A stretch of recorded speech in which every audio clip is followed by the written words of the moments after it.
வணக்கம் வள்ளல் மீடியா நேயர்களே. நம்ம என்ன சொல்ல போறேன் அப்படின்னு உங்களுக்கு தெரியும். வணக்கம் சொல்லுவேன், அதுக்கப்புறம் என்ன சப்ஸ்கிரைப் தானே பண்ண சொல்ல போறேன் அப்படிங்கிறீங்க. இன்னைக்கு சப்ஸ்கிரிப்ஷன்ல ஒரு புது விஷயம் இருக்கு. இப்போ இந்த வீடியோ நம்ம பேசி முடிச்சோன்னா வந்து பாத்தீங்கன்னா நம்ம சப்ஸ்கிரைபர் கவுண்ட் எண்ணிட்டே இருப்போம். அதாவது இந்த வீடியோ பப்ளிஷ் ஆனோன்னு 100வது சப்ஸ்கிரைபருக்கு வந்து பாத்தீங்கன்னா ஒரு சிறப்பு பரிசு வந்து பாரி அவர்கள் வழங்குவார். இதெல்லாம் நான் சொல்லவே இல்லைங்க. அது எப்படிங்க கண்டுபிடிப்பீங்க 100வது? ஏங்க நம்ம பேசுறதுக்கு என்னங்க புது புது பிரச்சனையா முளைச்சு வந்துட்டு இருக்கு. அதாவது ஒரே மாதிரி விஷயம் நல்லதுதான், ஒரே மாதிரி விஷயங்கள் வந்துட்டே இருந்தா என்னத்தடா சொன்னதே தான் சொல்ல போறோன்ற மாதிரி இருக்கும். பெருநகரங்களில் ஒன்றான பூனேல வந்து பாத்தீங்கன்னா அந்த ஸ்விக்கி டெலிவரி பாய் அந்த ஒரு இஷ்யூ வந்துச்சு. எல்லாருமே முதல் நாள் நிறைய விஷயங்கள் பேசிட்டே இருந்தாங்க. ஆனா 2வது நாள் பாத்தீங்கன்னா ஒரு பெரிய ட்விஸ்ட் வந்து காத்துட்டு இருக்கு. சோ இதுல எப்பவுமே நமக்கு தெரிஞ்ச ஒருத்தர் இருப்பாரு, உங்களுக்கு ரொம்ப பிடிச்ச ஒரு பிரபல யூடியூபர், முன்னணி யூடியூபர், தமிழக வரலாற்றில் தமிழ் யூடியூபர்களே முதன்மை யூடியூபர் அப்படிங்கிற ஒருத்தர். அவர் தான் வந்து பயங்கரமா ஃபயர் விட்டு அந்த வீடியோ நீங்க போயிட்டு நம்ம பேட்டி முடிச்சதுக்கு அப்புறம் போய் பாருங்க. அவர் வந்து அவ்வளவு பொங்கியிருப்பாரு. பெண்களுக்கு பாதுகாப்பு இல்லையா, வந்து பூனே மாதிரியான பெரும் நகரத்துல அதுவும் இத்தனை சிசிடிவி கேமராஸ் இருக்கு, போலீஸை திட்டிருப்பாப்புல, சிஸ்டம் திட்டிருப்பாப்புல, என்னால தூங்க முடியலன்னு சொல்லியிருப்பாப்புல, எல்லாம் போட்டிருப்பாப்புல. அதுக்கப்புறம் கேஸ் மாறிடுச்சாங்க, ட்விஸ்ட் ஆயிடுச்சு. அந்த எல்லாமே சொல்றேன். ட்விஸ்ட் ஆனதுக்கு அப்புறம் கீழே அவர் கமெண்ட் பண்ணிருந்தாரு, என்ன சிலைட் அடுத்து வந்து என்ன போட்டிருந்தாருன்னா, வெயிட் ஃபார் டுமாரோஸ் வீடியோ அப்படின்னு போட்டிருந்தாரு. அவர் பொங்கறதே வந்து அடுப்பு பத்த வைக்காத பானை மாதிரி தானே ப்ரோ. அவர் பொங்கலனாலும் பொங்கலனாலும் ஒரே மாதிரி. யாரா இருந்தாலும் அந்த தப்பு செஞ்சிருப்பாங்க. ஏன்னா நியூஸ் வந்து அந்த மாதிரி பயங்கரமா ஃபிளாஷ் ஆயிடுச்சு. எப்பவுமே பாமர மக்களுக்கு ஒரு பெண்ணை வீடு வந்து பாலியல் வல்லுறவு செய்யறதுங்கிறது வந்து பழக்கப்பட்ட ஒரு செய்தி பாமர மக்களுக்கு. ஏன்னா உங்களுக்கே தெரியும், நிறைய இடங்கள்ல, இன்னும் கிராமங்கள்ல, இன்னும் பல ஊர்கள்ல இது தொடர்கதையாக இருக்கு. தமிழ்நாட்டிலுமே நிறைய இடங்கள்ல இந்த மாதிரி வழக்கு பதிவாயிருக்கு, நீங்க பாத்திருப்பீங்க. இப்ப சமீபத்திலும் கூட சென்னை புறநகர பகுதியில ஒரு வீட்டுல, அந்த வீட்லயே அவங்க ஒரு பெண்ணை வந்து வீடு புகுந்தே அவங்க வீட்டுல இருக்கிற பக்கத்துல ஒரு மோட்டர் ரூம்ல வச்சே கற்பழிச்சு இது பண்ணுவாங்க. இது வந்து அன்றாடம் நடக்கிறது. ஆனா இந்த பூனே கேஸ்ல என்னங்க வித்தியாசமா நடந்துச்சு அப்படின்னு பாத்தீங்கன்னா, இது வந்து பாமர பெண் கிடையாது. அந்த பெண்ணுடைய பொருளாதார பேக்ரவுண்டை பத்தி நீங்க தெரிஞ்சுக்கணும் அப்படின்னா, பூனேல one of the main area, Pune ஒரு பெருநகரம் தான், அந்த பெருநகரத்துல ஒன் ஆஃப் த மெயின் ஏரியால ஒரு கேட்டட் கம்யூனிட்டி, ஒரு பெரிய அபார்ட்மெண்ட், பயங்கர ரிச்சான அபார்ட்மெண்ட். அதுல 11வது மாடியில அந்த பொண்ணோட வீடு இருக்கு. சோ என்ன நடக்குதுன்னு பாத்தீங்கன்னா, 11வது மாடியில அந்த பெண்ணோட வீடு இருக்கு. அவங்க வந்து சாப்பாடு ஏதோ ஒன்று ஆர்டர் பண்ணியிருக்காங்க. அதை கொடுக்கறதுக்கு ஒரு டெலிவரி பாய் வந்திருக்காப்புல. வந்து காலிங் பெல் அடிச்சிருக்காரு. அவங்க வந்து கதவை திறக்கிறாங்க, அந்த கிரில் கேட் எல்லாத்தையும் திறக்கிறாங்க. திறந்துட்டு என்ன எல்லாம் வாங்கிட்டு காசு கொடுத்துருக்காங்க. சேஞ்சா கொடுங்க மேடம் அப்படின்னு சொல்றாங்க. இது வந்து எல்லா டெலிவரி இதுலயும் நடக்கிறதா. அவங்க ஏன்னா நீங்க அவங்ககிட்ட சேஞ்ச் சில டைம்ஸ் இருக்காது, ஸோ சேஞ்சா கொடுங்கன்னு இருப்பாங்க. அவங்க சேஞ்சை எடுத்துட்டு வரேன்னு சொல்லிட்டு இந்த அம்மா வந்து உள்ள போயிருக்கிறாங்க. போயிட்டு வரும்பொழுது அவன் வீட்டுக்குள்ள வந்திருக்கான், கதவை சாத்திருக்கிறான், சாத்திட்டு வீட்டுக்குள்ள நின்றுருக்கான். எதுக்கு நீங்க உள்ள வரீங்க அப்படின்னு கேட்கும்போது டக்குன்னு பக்கத்துல வந்து மயக்க மருந்தை மூஞ்சில ஸ்ப்ரே பண்ணிட்டான். ஸ்ப்ரே பண்ணோடனே அந்த பெண் வந்து அங்கேயே நிலை குலைஞ்சிடுறாங்க, கீழே விழுந்துடுறாங்க. அதுக்கப்புறம் ஒரு 8:30 மணிக்கு தான் அவங்க திரும்ப எந்திரிச்சு பாக்குறாங்க. ஒரு மாதிரி ஒரு ரொம்ப நேரம் ஆயிருது, ஒரு 4-5 மணி நேரம் ஆயிருது இந்த இது நடந்து. அநேகமா அவங்க மத்தியான உணவு இந்த மாதிரி ஆர்டர் பண்ணிருப்பாங்கன்னு நினைக்கிறேன். ஸோ அதுல இருந்து அவங்க நைட்டு திரும்ப 8:30 மணிக்கு தான் எந்திரிக்கிறாங்க. அவ்வளவு பெரிய ஒரு ஹை டாக்ஸிக்கான அந்த மருந்து அவங்க முகத்துல அடிச்சிடறான். வாங்கி விழுந்தவங்க எந்திரிக்கிறாங்க. எந்திரிச்சு பார்க்கும்போது அவங்க உடல் வந்து ஆடைகள் கலைஞ்ச நிலையில இருக்கு. உணர்ந்துக்கிறாங்க, நம்மள வந்து பாலியல் வல்லுறவு செஞ்சிருக்கான் அப்படின்னு சொல்லி உணர்ந்துக்கிறாங்க. டக்குன்னு போன் எடுத்து யாருக்கா ஹெல்ப் கேட்கலாமேன்னு சொல்லி ஆன் பண்ணி பாக்குறாங்க. அவங்களுக்கு ஒரு அதிர்ச்சி இருக்கு. என்ன அதிர்ச்சி அப்படின்னு பாத்தீங்கன்னா, ஒரு போட்டோ. அந்த போட்டோல என்னன்னா, இவங்க பக்கத்துல அவன் அந்த ரேப் பண்ணவன் அவன் பாதி முகத்தை காட்டி ஒரு போட்டோ எடுத்திருக்கிறான், ஒரு செல்ஃபி. அந்த செல்ஃபில இவங்க வந்து அன்கான்சியஸா இருக்கிறாங்க. அந்த செல்ஃபி எடுத்துட்டு அவன் என்ன பண்ணியிருக்கான், ஒரு த்ரெட்டன் மெசேஜ், இதை வந்து நீ போலீஸ்கிட்டயோ இல்லை வெளியில எங்கேயோ இது பண்ண அப்படின்னா திரும்ப நான் இதே மாதிரி வந்து பண்ணுவேன் அப்படின்னு சொல்லி ஒரு த்ரெட்டன் மெசேஜை அந்த போட்டோல அவன் எடிட் பண்ணி வச்சுட்டு போயிருக்கான். இப்போ இந்த பொண்ணு வந்து டக்குன்னு அவங்க அப்பா அம்மாவுக்கு கால் பண்ணுது. கால் பண்ணிட்டு வீட்டில் பேசுறாங்க. வீட்டில் பேசினோடனே போலீஸ் கம்ப்ளைண்ட் கொடுக்கலாங்கிறாங்க. போலீஸ் ஸ்டேஷன்ல வந்து கம்ப்ளைண்ட் கொடுக்குறாங்க, எஃப்ஐஆர் ஃபைல் பண்றாங்க. நியூஸ்ல வந்து செய்தி ஆகுது, பூனேவே பார்த்துட்டு தமிழ்நாட்டு யூடியூபர்கள்லாம் அப்படியே பூனேல இவ்வளவு பெரிய அநியாயம் நடந்துருச்சுன்னு நீங்க வீடியோ போட ஆரம்பிச்சிட்டாங்க. இதுதான் முதல் நாள் நடந்தது. சரி, அவர் வீடியோ பார்த்த மாதிரியே இருக்கு நீங்க சொல்ற கதை. அப்படியே படத்துல நான் பாத்துட்டேன், அவர் பாத்துட்டேன். படத்துல படம் சாரி உண்மையான சம்பவத்துல ஒரு மாபெரும் ட்விஸ்ட் வந்து பூனே காவல்துறை தான் கண்டுபிடிக்குது அடுத்த நாள். ஏன்னா ஃபர்ஸ்ட் சென்ஸ் அவங்க என்ன பண்றாங்கன்னா, ஸ்விக்கி டெலிவரி பாய் இது எப்படி வந்து இவ்வளவு தூரம் இவ்வளவு ரிஸ்கியான ஒரு இடத்த எப்படி செய்ய முடியும்? ஏன்னா அவங்க டெலிவரி பாய்ஸ் வந்து ஒரு அதுவும் கேட்டட் கம்யூனிட்டில வரும்போது இந்த கையெழுத்து எல்லாம் போட்டுட்டு அவங்க எந்த டைமுக்கு வராங்கிறது இந்த போன் நம்பர் எல்லாம் எழுதி வச்சுட்டு தான் உள்ள விடுவாங்க. ஆர்டர்லயே அவங்க பேர் கீர் எல்லாமே வந்துருமே. அதுக்கப்புறம் யாரு என்ன கொண்டு வரா போறாங்கிறதும் தெரியும். எப்படி வந்து இது வந்து சாத்தியம்னு சொல்லிட்டு அவங்க அந்த நிறுவனம் எந்த நிறுவனம் பேர்ல அந்த இது நடக்குதுன்னு சொல்லிட்டு அந்த நிறுவனத்துக்கு கால் பண்ணி இந்த இதுக்கு அதாவது டெலிவரி நடந்திருக்கா என்னன்னு அந்த அட்ரஸ்க்கு பாக்குறாங்க, ரெஃபரன்ஸ் பண்ணி பாக்குறாங்க. அப்புறம் நடக்கவே இல்லை. எங்க நிறுவனத்துல இருந்து எதுவுமே அப்படிலாம் நடக்கல. ஆர்டர் இந்த வீட்டுக்கு இந்த இடத்துக்கு ஆர்டர் எங்க சைட்ல இருந்து எங்கேயுமே யாருமே போகல, எந்த டெலிவரி பாய்ஸும் போகல அப்படின்னு அவங்க கம்பெனி சொல்லிடுது. சரி ஓகே, ஈஸியான வழி அதுதான். சரி அடுத்து வந்துட்டு சிசிடிவி இதுல எல்லாம் எத்தனை டெலிவரி பாய்ஸ் உள்ள வராங்க போறாங்க அப்படின்னு பாத்துட்டு இருந்தா அந்த ஃப்ளோருக்கு டெலிவரி பாய் எவனும் வரல. சரி டெலிவரி பாய் வேற ஒரு வேளை, ஏன்னா இந்த பொண்ணு கம்ப்ளைண்ட் கொடுத்துருச்சு காவல்துறை, இது பெரிய வைரல் நியூஸாக ஆயிருச்சு. அங்க இருக்க யூடியூபர்லாம் ஃபயர் விட்டானுங்க. இப்போ காவல்துறை மண்டை பிச்சுக்குது. ஒருவேளை அவன் யூனிஃபார்ம் இல்லாம வந்திருக்கலாம்ல, டெலிவரி பாய் அவனோட யூனிஃபார்ம் இல்லாம அந்த மாதிரி வந்திருப்பான் போலன்னு சொல்லிட்டு யாரெல்லாம் கையில ஏதாவது தூக்கிட்டு வராங்களா என்ன பண்றாங்கன்னு சொல்லி அதையும் நோண்டி பாக்குறாங்க. அதுவும் இல்லை. அப்புறம் போலீஸ் வந்து சரி இந்த ஃப்ளோர்ல இருக்க எல்லா சிசிடிவியும் பாருங்கன்னு சொல்லி அந்த டைமிங்லாம் பார்க்கும்போது முன்னுக்கு பின் முரணா நிறைய விஷயங்கள் இருக்குது. கன்ஃபியூஸ் ஆயிட்டு கடைசியில ஒருத்தனை கண்டுபிடிக்கிறாங்க. அவன் தான் அந்த வீட்டுக்கு வந்துட்டு போயிருக்கான். அவன் யாருன்னு சொல்லி விசாரிச்சு பார்த்தா அவன் டெலிவரி பாயே கிடையாது. அவன் ஒரு ஐடி நிறுவனத்துல வேலை பார்க்கறவன், பல லட்ச ரூபா சம்பாதிக்கிறவன். ஒரு கொஞ்சம் அவனும் பணக்காரன் பையன் தான்.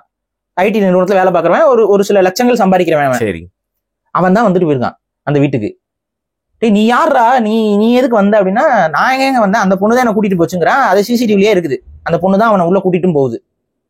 கதவை திறக்குது, கதவு கேட்ட திறக்குது, உள்ள போகுது.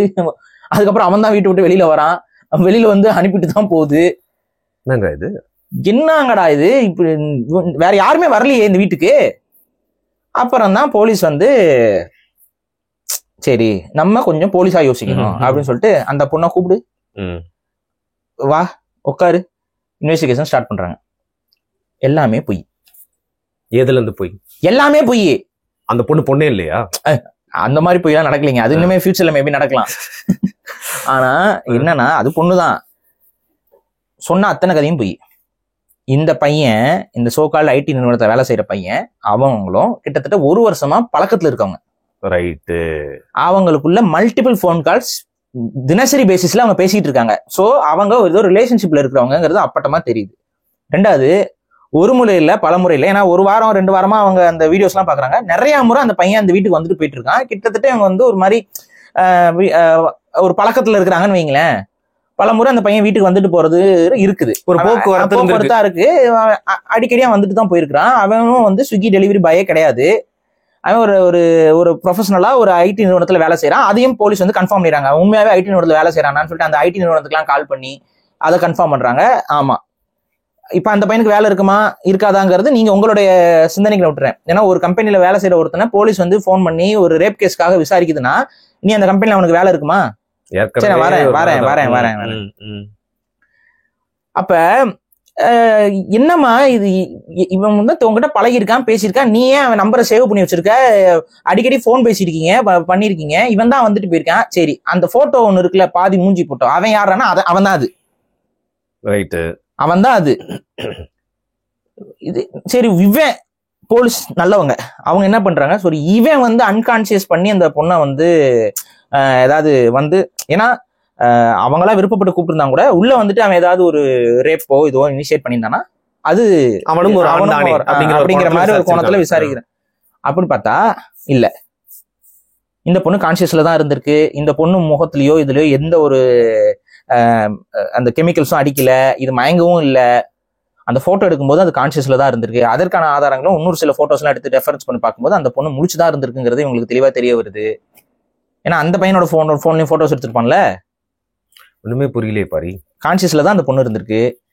என்ன நடந்துச்சு ஏது நடந்துச்சுன்னே தெரியல. அந்த பொண்ணு ஒரே ஒரு ஈஸியான ஒரு இது எடுத்துச்சு, ஒரு weapon, the mass destruction weapon.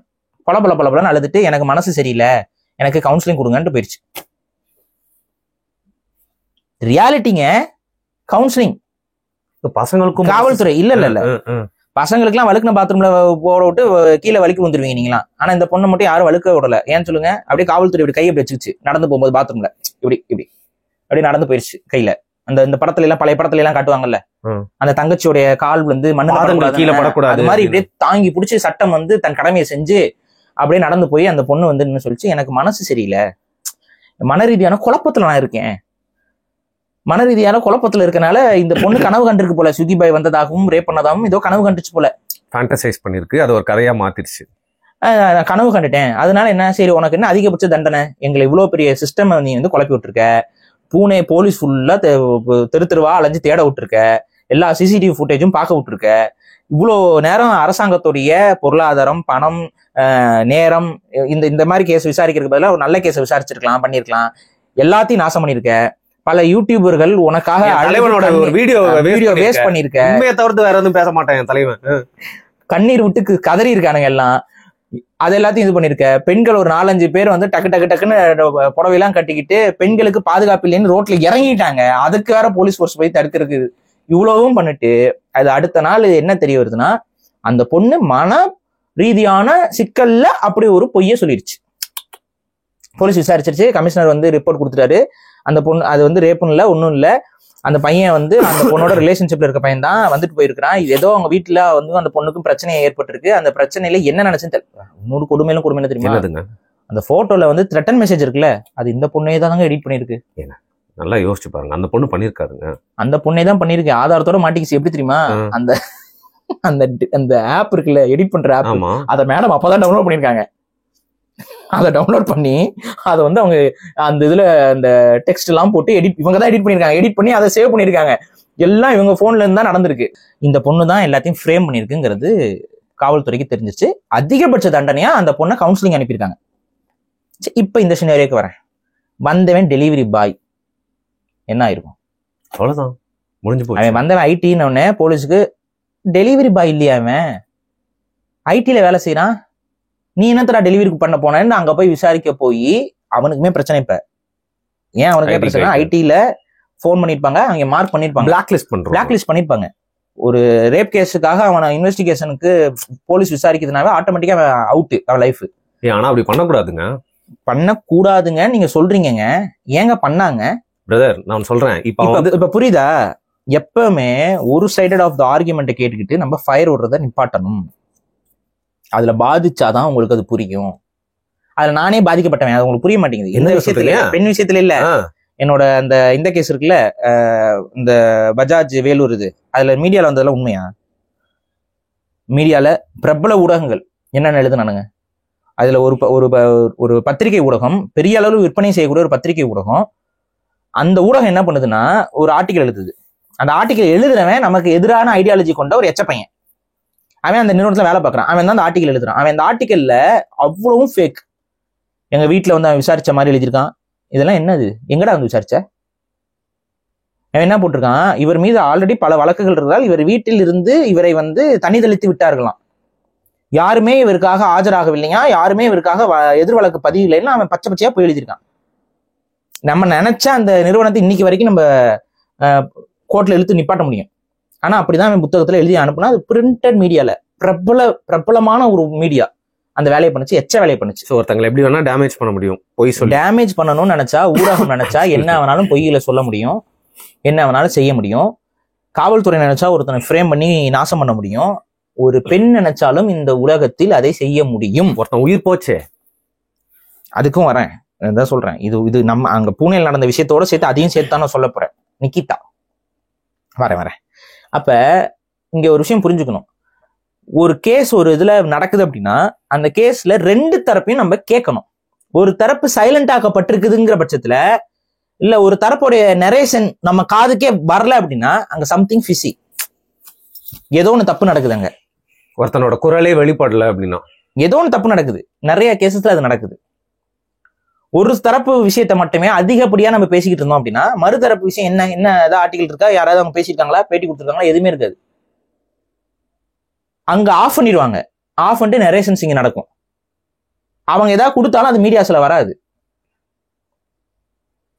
அப்ப இதெல்லாம் மனசுல வாங்கிக்கிட்டு 2 தரப்பும் விசாரிச்சு தான் ஒரு முடிவுக்கு நம்ம வர முடியும். 2 தரப்பு நியாயம் நமக்கு தெரியலங்கிற பட்சத்துல ஒரு ஒரு ஒரு ரொம்ப ஸ்ட்ராங்கான ஒரு சிஸ்டம், ஒரு ஸ்ட்ராங்கான ஒரு விஷயமா இருக்கு அப்படின்னா நம்ம வந்து பேசலாம். அப்படி இல்லை, ஒரு மாதிரி நமக்கு அதுல எவிடன்சஸ் கண்ணுக்கு முன்னாடி தெரியல, ஆர்டிகல்ஸ் நமக்கு ஒழுங்கா வந்து மீடியாஸ் வந்து ப்ரொஜெக்ட் பண்ணல, போஸ்ட்மார்டம் ரிப்போர்ட்ஸ் வந்து ஆன்லைன்ல நமக்கு கிடைக்கல அப்படின்னா சந்தேகப்படுங்கள். கேள்வி கேட்கலாம், கேள்வி கேட்கணும், சந்தேகமும் படணும். சந்தேகப்படக்கூடாதுன்னா இல்ல, சந்தேகப்படலாம், எல்லா தரப்புலையும் சந்தேகப்படுங்க. அதை படுறவன் தான் நான். எல்லா தரப்பையும் கொஸ்டின் கேட்கறவன் நான். மெயின் ஸ்ட்ரீம்ல ஒரு விஷயம் வந்தோடனே அதை அப்படியே எடுத்துக்கிட்டு பேசுறவன் கிடையாது நான். மெயின் ஸ்ட்ரீம் மீடியாஸ்ல வர்றது எல்லாம் உண்மைங்கிறத நீங்க நம்புனீங்க அப்படின்னா அது முட்டாள்தனம், மூடத்தனம். அதை யாரும் செய்யாதீங்க, தயவு செஞ்சு நம்ம ஃபாலோவர்ஸ் அதை செய்யாதீங்க. மெயின் ஸ்ட்ரீம்ல ஒரு கதை வருதுன்னா 2-3 முறை அதை பரிசோதிச்சு பாருங்க. அவங்க சொல்ற கதைக்கும் அதுக்கும் பொருத்தம் இருக்குதாங்கிறத கேள்வி கேட்டு பாருங்க. இந்த பெண் இதுல நான் ஒரு சின்ன விஷயத்தை யோசிங்க. அவன் சப்போஸ் அவன் டெலிவரி பாயா இருந்திருந்தானா அவன் அழிஞ்சிட்டு இருப்பான். அன்னைக்கு போயிட்டு அவனை அடிச்சு துன்புறுத்தி விசாரணை பண்ணி கூட போயிருக்கலாம். அதுக்கு அப்புறம் தான் தெரிஞ்சிருக்கும் இந்த பொண்ணுக்கு மனசு சரியில்லை, ஸ்கூல் லீவ் விடணும், பேங்க்லாம் மூடிடணும் அப்படின்னு. இப்ப இந்த பொண்ணு சொன்னது பொய்யின உடனே என்ன நடவடிக்கை எடுத்துச்சு காவல்துறை? அவங்க மேல ஏதாவது வழக்கு பதிவு பண்ணாங்களா? பண்ணல. மாற என்ன பண்றாங்க? கவுன்சிலிங் அனுப்புறாங்க. இப்ப இதே மாதிரி ஒரு பையன் வந்து ஒரு ஃபேக் கம்ப்ளைண்ட் ஒரு பொண்ணு மேல கொடுத்துட்டான் அப்படின்னா காவல்துறை தான் செயல்படுமா? இங்க பிரச்சனை. இந்திய சட்டத்துல இருக்கக்கூடிய பிரச்சனையை தயவு செஞ்சு புரிஞ்சுக்கோங்க. நமது சட்டங்கள் அத்தனையும், நான் பெண்களுக்கு எதிராக பேசுறேங்கிற மாதிரி ஒரு உளவியல்ல கமெண்ட் பண்ணிட்டு இருக்காங்க சில பேர். நமது சட்டம் உண்மையிலேயே ஆண்களுக்கு பெரிய அளவு எதிராக இருக்கு. நீங்க உங்களுக்கு புரியல. இப்போ ஒரு பிரபல யூடியூபர் மாட்டிருக்காப்ல, வரதட்சணை கேஸ்ல மாட்டிருக்காரு. நியூஸ் எல்லாம் போட்டு கிளியுதா? நான் ஒன்னு சொல்றேன், அவர் மனைவிக்கும் அவருக்கு ஒரு பிரச்சனைன்னு வச்சுக்கோம். சரி, இருக்கலாம், இல்லாம இருக்கலாம். அது அவரோட கேஸ்ல நம்ம ஆய்வு பண்ணி தான் பார்க்கணும். அவர் மனைவிக்கும் அவருடைய ஹஸ்பண்டுக்கும் ஒரு பிரச்சனை. அவங்க டிவோர்ஸ் அப்ளை பண்றாங்க. என்னென்ன நார்ம்ஸ்ல எல்லாம் பண்ண முடியும்? டொமஸ்டிக் அபியூஸ், பிசிக்கல் அபியூஸ், அதுக்கப்புறம் செக்ஷுவல் அபியூஸ், இந்த மாதிரி டவுரி கேஸ், இந்த மாதிரியான கேசஸ்ல நீங்க விவாகரத்து ஃபைல் பண்ணீங்கன்னா மட்டும்தான் உங்களுக்கு விவாகரத்து எளிமையா கிடைக்கும். நீங்க டிமாண்ட் பண்றதெல்லாம் அவங்களுக்கு ஈஸியா கிடைக்கும். அவங்க சைட்ல இருந்தும் எப்படியாவது இந்த கேஸை முடிச்சலாங்கிற ஒரு எண்ணத்துக்கு அவங்க தள்ளப்படுவாங்க. எனக்கும் அவருக்கு மனஸ்தாபம் ஏற்பட்டு விட்டது, அதனால் நாங்கள் பிரிந்து கொள்ளலாம்னா அது மியூச்சுவல் டிவோர்ஸ்ல போயிடும். மியூச்சுவல் டிவோர்ஸ்ல போயிட்டு எனக்கு வந்து ஜீவனாம்சம் கொடுங்கலாம் கேட்க முடியாது. பிளஸ் பழி வாங்கவும் முடியாது, இவங்களை வந்து சஃபர் பண்ண வைக்க முடியாது. ஸோ ஆட்டோமேட்டிக்கா ஒன்று சொல்றேன், 90% லாயர்ஸ், ஒரு பெண் போய் என் புருஷனுக்கும் எனக்கும் சண்டை, அவங்க குடும்பத்துக்கும் எனக்கு சண்டை, அவங்களை எப்படி பழி வாங்குறதுன்னு கேட்டா 90% லாயர்கள் என்ன தெரியுமா வழிகாட்டுவாங்க? வரதட்சணை கொடுமைன்னு காட்டுவாங்க. அதுக்கப்புறம் வந்து டொமஸ்டிக் வயலன்ஸ் சொல்லுவாங்க, டொமஸ்டிக் மேரிட்டல் ரேப்னு சொல்லுவாங்க. இந்த 3 கேசஸ் தான். சரி, இந்த 3 கேசஸ்லயும் நம்ம தரப்பு நியாயம் ஏதாவது எடுபடுமா? உடனே தூக்கி ஆம்பளையதான் முடிஞ்சு போச்சு, ரிமாண்ட் பண்ணிடுவாங்க. இது எப்படி உங்களுக்கு தெரியும்? தெரியும், ஏன்னா நான் ஒரு 3 மாசம் சிறையில இருந்தேன். 3 மாசம் இந்த கேசஸ்ல எல்லாம் உள்ள வரவங்கிட்ட நான் பேசியிருக்கேன். எனக்கு தெரிஞ்சு நான் இருந்த டைம்ல ஒரு ஃபயர் ஃபைட்டர், ஒரு தீயணைப்பு படை வீரர் ஜெயிலுக்கு வர்றாரு. அவங்க அப்பாவும் ஜெயிலுக்கு வர்றாரு. 2 பேரும் உள்ள கைது செய்யப்பட்டு உள்ள வராங்க. என்ன தெரியுமா, அவங்கள பார்த்தா சத்தியமா அவங்க வந்து வரதட்சணை கேட்ட மாதிரி இல்ல. அப்புறம் உட்காந்து பேசணும் என்ன அப்படின்ட்டு. வரதட்சணை கேஸ் தான் அது. அந்த வரதட்சணை கேஸ் விஷயத்துல அவருக்கு வாய்தாக்கு அவர் போகாம இருந்ததுனால அவர் ரிமாண்ட் பண்ணி உள்ள கொண்டு வந்துட்டாங்க. வாய்தாக்கு அவர் போகலன்னு உடனே ரிமாண்ட் பண்ணிட்டாங்க. அவர் 2-3 வாய்தா போயிருக்காரு, ஒரு வாய்தா மிஸ் ஆயிருது. அதுவும் அவங்க வீட்டுல ஒரு கண்டோலன்ஸ், ஒரு டெத் ஏற்பட்டதுனால அவர் அதை மிஸ் பண்ணிடுறாரு அந்த வாய்தாவை. அதனால அவர் உள்ள தூக்கி போட்டாங்க. அப்புறம் விசாரிச்சு பார்த்தா என்னன்னா, அவர் ஒய்ஃபுக்கும் அவருக்கும் செட் ஆகல. வீட்டுக்குள்ள சண்டை வந்துகிட்டே இருக்கு, மாற்று கருத்து ஏற்படுது. அவங்க ஒய்ஃப் போய் இவங்க மேல இப்படி கம்ப்ளைண்ட் பண்ணிடுறாங்க. அவ்வளவுதான், முடிஞ்சது. அவரோட வேலை என்னாச்சு? போயிருச்சு. கவர்மெண்ட் வேலை போயிருச்சு. பழிவாங்கல். இந்த ஐடி கம்பெனில இந்த பையனை சொன்னீங்கல்ல, ஏற்கனவே ஒரு கார்பரேட் ஸ்ட்ரக்சர்ல எவனாவது ஒருத்தனுக்கு நம்மள பிடிக்காம இருக்கோ நம்மள வந்து முடிச்சு விடலான்னு தான் பார்ப்பான். சோ இந்த மாதிரி விஷயங்கள் அவன் தப்பு இல்லைன்னு தெரிஞ்சா கூட இல்லைங்க, ஒரு கான்ட்ரவர்சி ஆயிடுச்சு, அவனை வெளில அவனால நம்ம கம்பெனி பேர்லாம் வெளியில வந்துருச்சு, மீடியால வந்துருச்சு, பிரச்சனை ஆயிரும். அவன் லைஃப் காலிங்க. அவன் எந்த தப்பும் பண்ணல, அவன் பண்ண தப்பு அந்த பொண்ணோட போனது. அதனாலதான் சொல்றேன், பெண் சாவகாசத்தை விட்டொழியுங்கள். ஏங்க என்னங்க சொல்ல வரீங்க? ஆமாங்க, கல்யாணம்னு முடிவு பண்ணிட்டீங்கன்னா நீ பழகு. நீ வாட்டு சும்மா எல்லாம் பழகிட்டு இருக்காது. ரிஸ்க் ஃபேக்டர் அதிகம். யாருன்னு உனக்கு தெரியுமா, என்னன்னு தெரியுமா, எப்படிப்பட்டவங்கன்னு தெரியுமா? அவங்கள ரொம்ப கவனமா உணர்ந்து கொண்டு அவங்களோட பழக ஆரம்பி. தெரியாம தனமா நீ போய் பழகிட்டேன்னா கண்டிப்பா உனக்கு அவங்களால ப்ராப்ளம் வர்றதுக்கு வாய்ப்புகள் அதிகம். சரி, ஒத்துக்கிறேன், இந்த பாயிண்ட் ஒத்துக்கிறேன். நிறைய பாதிப்பு இருக்கும். ஏன்னா ஒரு பொண்ணு நாளைக்கு கண்ணகசி நின்னுச்சுன்னா இந்த ஒட்டுமொத்த உலகமும் அந்த பக்கம் தான் போய் நிக்கும். உன்னை ஒரு குற்றவாளி குண்டுல ஏத்திரும். உன் பக்கம் இருக்க நியாயம், நீ பேசல எதையுமே காதுல வாங்காது. இதுதான் இன்னைக்கு உலகத்துல ரிப்பீட்டடா நடந்துகிட்டு இருக்கு. இன்றைய சட்டங்கள் அப்படிதான் இருக்கு. ஒரு சாமானியனுக்கும் அது பொருந்தும், பெரிய தலைவர்களுக்கும் பொருந்தும். நீங்க தான் பாத்துக்கிட்டு தானே இருக்கிறோம். எல்லாருக்கும் இது பொருந்தும். அதனால கொஞ்சம் புரிஞ்சுக்கிட்டு நடந்துக்கோங்க. நம்ம மக்கள்கிட்ட தான் எஜுகேட் பண்ண முடியும். நம்ம மக்கள்ங்கிறனாலதான் உங்ககிட்ட இதை நான் சொல்றேன். எதுக்குன்னா நீங்களும் போய் ஏமாந்துடாதீங்கன்ட்டு. இந்த கமெண்ட் செக்ஷன்ல பேசுறவங்க உங்க ரிலேட்டிவ்ஸ்லயே எத்தனையோ பேர் இதுல பாதிப்புக்குள்ளாயிருப்பாங்க. கேட்டு பாருங்க. டிவோர்ஸ் கேஸ், அவங்க வீட்டுல இருக்கக்கூடிய பெண்கள் அப்ளை பண்ற டிவோர்ஸ் கேசஸ் இருக்குல்ல, அது எல்லா ஆண்கள்ட்டையும் போய் பேசி பாருங்க. இல்லைங்க, நீங்க எப்பவுமே other side of the story பார்க்கணும் சொல்றீங்க, நான் ஒத்துக்கிறேன். ஆனா இந்த நேரத்துல எனக்கு அட்லீஸ்ட் ஒரு லைனாவது எனக்கு நீங்க என்ன நினைக்கிறீங்க மக்கள் தெரிஞ்சுக்கணும்.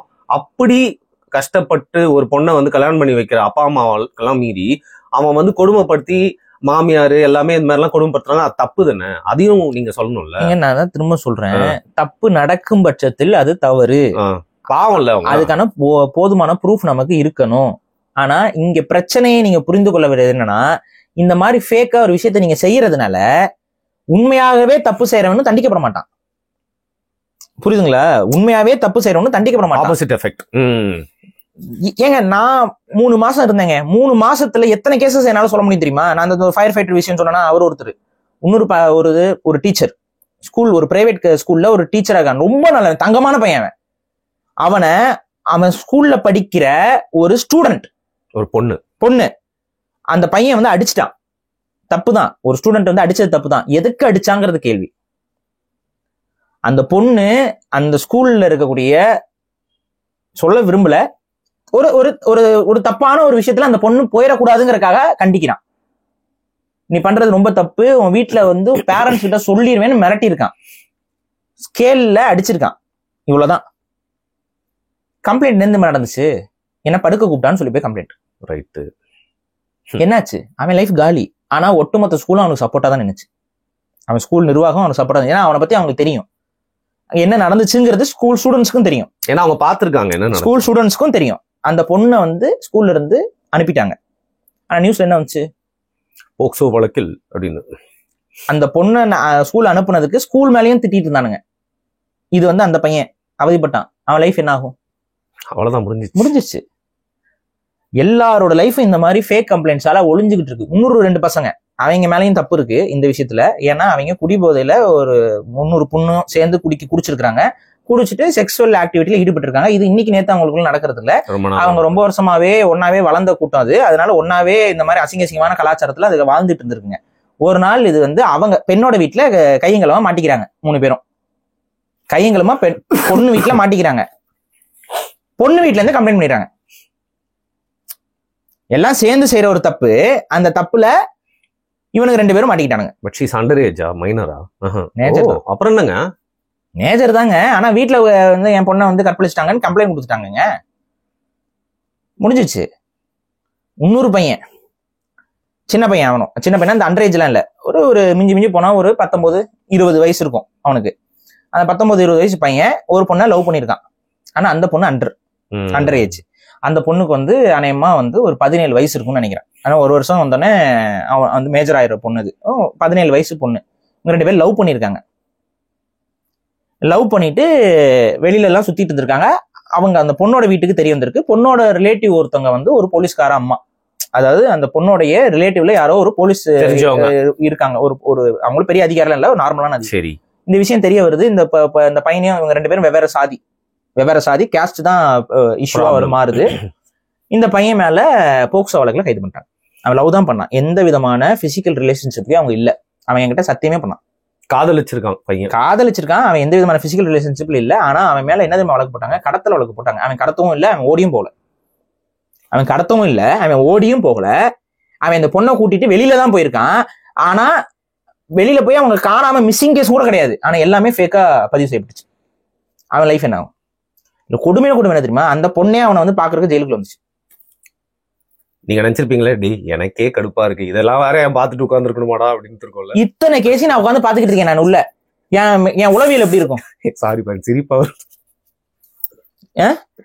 எல்லாம் இங்க சுத்தி உட்காந்துட்டு இருக்காங்க. டே அப்ப யாரா தப்பு பண்ணிட்டு வர்றது? நான் தான் அப்படின்னு ஒருத்தன் உட்காந்துருந்தான். அவன் உண்மையாவே ஒரு ரேபிஸ்ட். அதுக்கப்புறம் அது மாதிரிலாம் இருந்தாங்க, ரேபிஸ்டும் இருந்தாங்க. அவங்க எல்லாம் ஜெயிலே ஒதுக்கி தான் வச்சிருப்பாங்க. புரியுதுங்களா? உண்மையா தப்பு செஞ்சுட்டு வரவன ஜெயிலே ஒதுக்கி தான் வச்சிருப்பாங்க. போக்சோ பீப்புள் எல்லாம் வந்து ஜெயிலே போட்டு அடிப்பாங்கன்னு கேள்விப்பட்டிருக்கேன். அது அவங்களுக்கு இருக்க ட்ரீட்மெண்ட்லாம் வேற. உண்மையா தப்பு செய்யறவன் யாருன்னு போலீஸ்க்கும் தெரியும். இந்த மாதிரி ஃபேக்கா ஏமாத்தி உள்ள கூட்டிட்டு வர்றது யாருன்னு போலீஸ்க்கும் தெரியும். ஆனா சட்டம் தன் கடமையை செய்யுங்கிற மாதிரி எல்லாமே நடந்துகிட்டு இருக்கும். என்ன இவங்க கை கால் உடையாது அவ்வளவுதான். ஏன்னா அவங்களுக்கே தெரியும் இது ஃபேக் கேஸ், ஃபேக்கா வந்து பழிவாங்கறக்கா ஃப்ரேம் பண்றாங்கனால அவங்களை வந்து டச் பண்ண மாட்டாங்க போலீஸ். உண்மையா தப்பு செய்யறவங்கள கையை கால உடைப்பாங்க. அது உண்மையே தவறு தான். அவன் தவறு வந்து நிரூபிக்கப்பட்டதுக்கு அப்புறம் தான் உடைக்கணும். ஏன்னா இந்த கையை கால உடைக்க போய் தான் இந்த மாதிரி வேலையெல்லாம் நடக்குது. அஜித்குமாரோட இதெல்லாம் நடக்குது. இல்லங்க அவங்க கேஸ்ல இப்ப நம்ம எல்லாம் எப்படின்னா குக்கர் மேல ஒரு கரப்பாம்பூச்சி இருந்துச்சுன்னா குக்கரை திறந்து சாதத்துக்குள்ள போட்டு குக்கரை மூடிடுவோம். ஆனா நிக்கிதா எப்படின்னா குக்கர் மேல ஏதாவது பூச்சி இருந்துச்சுன்னா தட்டி விட்டுட்டு அதுக்கு கூட வந்து பங்கம் விளைவிக்க கூடாதுன்னு நினைக்கிற ஆளு. அவங்க போய் இப்படி பண்ணுவாங்களான்ற எனக்கு சந்தேகம். அவங்க ஆடியோ கேட்டா அவங்க எதாவது சொன்னாங்க. அது வந்து அந்த நாய்க்குட்டி மேல பாசமா இருக்கிறது. இந்த மாதிரி சில பேர் வந்து தங்களை வந்து அதீத நல்லவங்கன்னு காட்டிக்கிறதுக்கு இந்த வேலையை பண்ணுவாங்க. மனசுக்குள்ள குரோதம் இருக்கும், மனசுக்குள்ள விரோதம் இருக்கும். ஆனா தங்களை ரொம்ப அதீத நல்லவர்கள்னு காட்டும்போது எப்படி இயற்கையை நேசிக்கிற மாதிரி அந்த மாதிரி இருக்காங்களா அந்த வேலையை பண்ணுவாங்க. சோ வந்து இதெல்லாம் காரணம் காட்டி அவங்க ரொம்ப நல்லவங்களா இருப்பாங்கலாம் நம்ம எடுத்துக்க முடியாது. நிக்கிதான்ற பேரே கியூட்டா இல்ல, நல்லவங்க மாதிரி தான் தோணுது ஏங்க அப்படின்னு நான் நினைக்கலங்க. பல அங்கிள்ஸ் நினைச்சிருக்காங்க. சோ இந்த நிக்கிதா விஷயத்தை பொறுத்த வரைக்கும் அவளுடைய வேலையே வந்து ஃபோர்ஜரி. பல பேரை ஏமாத்திருக்கா. அதுல நம்ம ஆளு ஒருத்தர் ஏமாந்துருக்காரு. அவர் நினைச்சாதான் கஷ்டமா இருக்கு. அவர் சொல்லாம இருந்திருக்கலாங்க.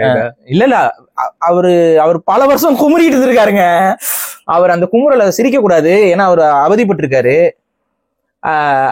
அந்த குமுறலை வந்து அவர் வெளிப்படுத்திட்டாரு. இப்ப அவர் வந்து சொல்லாம இருந்தா இந்த இது வேற மாதிரி போயிருக்கும். புரியுதா? அந்த அவ யாருன்னே தெரியாம போயிருக்கோம். நம்ம வந்து ஐயோ ஒரு ஹபிச்சுவல் ஃப்ராடுன்னு தெரியாம அவ வந்து ஐயோ ஒரு பெண் அப்படின்னு சொல்லி போயிட்டோம். ஆனா அவர் வந்து அந்த பாயிண்ட்ல உடச்சு விட்டாரு அதை.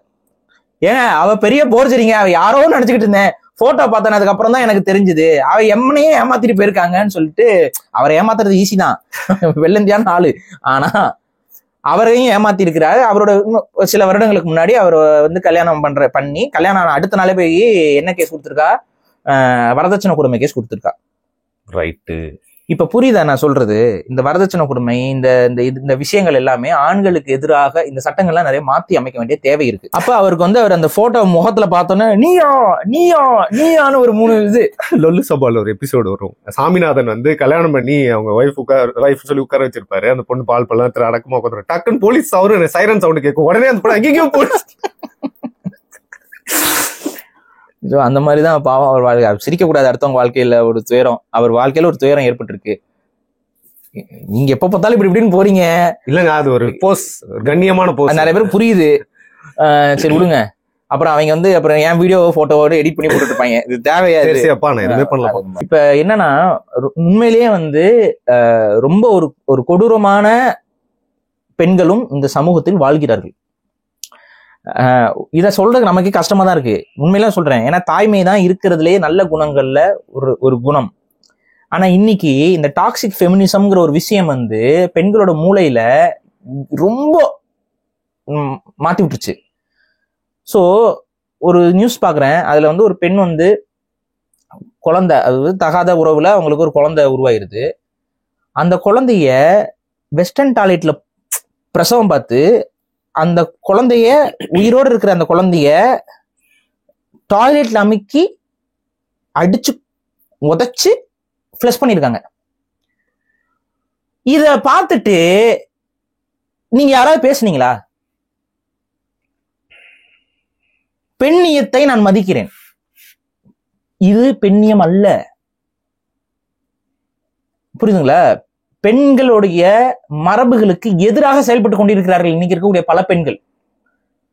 அதை யாருமே எதிர்த்து பேசுறதுக்கு பயந்து கொண்டு, அதை பேசினா நமக்கு என்ன ஒரு பிற்போக்கு முத்திரை குத்திடுவாங்களோன்னு சொல்லிட்டு நீங்க எல்லாம் கடந்து போறீங்க. எப்படி இருந்தாலும் எனக்கு பிற்போக்கு, நான் தமிழ் தேசியம் பேசின காலத்துல இருந்து நீ பிற்போக்கு முத்திரை எனக்கு குத்திட்டு தான் இருக்க. குத்திட்டு போய் இதுக்கு 10 15 ஒரு மெடலா நான் வாங்கி மாட்டிக்கிறேன். ஆனா பேச வேண்டியதுகளே பேசித்தான் ஆகணும். இன்னைக்கு நம்ம இந்திய அரசியலமைப்பு சட்டத்துல பெண்களுக்கு கொடுக்கப்பட்டக்கூடிய இந்த சலுகைகள் இனி தேவையான்னு யோசிங்க. உண்மையிலேயே பெண்களுக்கு ஒரு சில சலுகைகள் தேவைதான், ஆனா அது இன்னைக்கு மிஸ்யூஸ் செய்யப்படுது. இது எப்படி நீங்க இந்த மிஸ்யூஸ் செய்யப்படுறதை எப்படி தடுக்க போறீங்க? ஏன்னா மிஸ்யூஸ் செய்யப்படுறதுனால அப்பாவி ஆண்கள் பல பேர் பலியாகிக்கிறாங்க. வெளிநாட்டுல கிட்டத்தட்ட 30 வருஷம் இம்ப்ரிசன்மெண்ட், 30 வருஷம் ஒருத்தன் ஜெயில இருந்துகிட்டு அந்த பொண்ணு அப்புறம் ஒத்துச்சு. அதுக்கப்புறம் அவ சொல்றா நான் ஃபேக்கா கம்ப்ளைண்ட் கொடுத்தேன். ஒரு ஆணுடைய 30 வருஷத்தை அவன் சிறையில் அனுபவிச்சிருக்காங்க ஒரு பொய் குற்றச்சாட்டுக்காக.